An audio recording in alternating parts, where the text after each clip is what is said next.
te montre comment réaliser cette jupe à tes mensurations, tu verras, c'est la plus simple et rapide à coudre du monde. Tu peux la porter taille haute ou taille basse et l'ajuster comme tu veux. Bref, c'est parti, je te montre ça.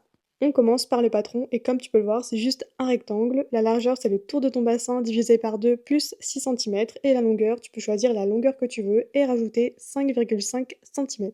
Et on découpe 2 fois ce rectangle dans le tissu. Avant de passer à la couture, on va venir surjeter ou surfiler les longueurs de nos rectangles. Maintenant, on peut assembler nos deux rectangles endroit contre endroit. On débute notre couture à 6 cm du haut et on termine au niveau de la fente. On n'oublie pas le point d'arrêt au début et à la fin de la couture et comme d'habitude, on coud à 1 cm. Ensuite, avec le fer à repasser, on vient ouvrir nos coutures. Et on poursuit jusqu'aux extrémités, même au niveau des fentes. Pour bien sécuriser toutes les fentes, on va venir faire une petite surpiqûre. Et on passe maintenant au pliage du haut de la jupe. On plie de 1 cm et ensuite on rabat de 2,5 cm.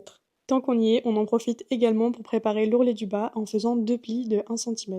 On coud l'ourlet à environ 2 mm du bord et ensuite on fait pareil pour le haut de la jupe. Pour les liens, j'ai utilisé une corde de macramé mais tu peux très bien faire des liens en tissu si tu le souhaites. Ton lien doit mesurer tout le tour de ta jupe plus 40 cm environ.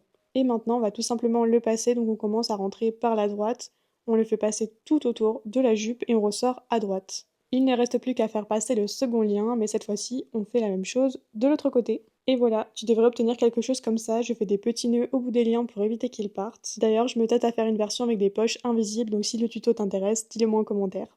Bye!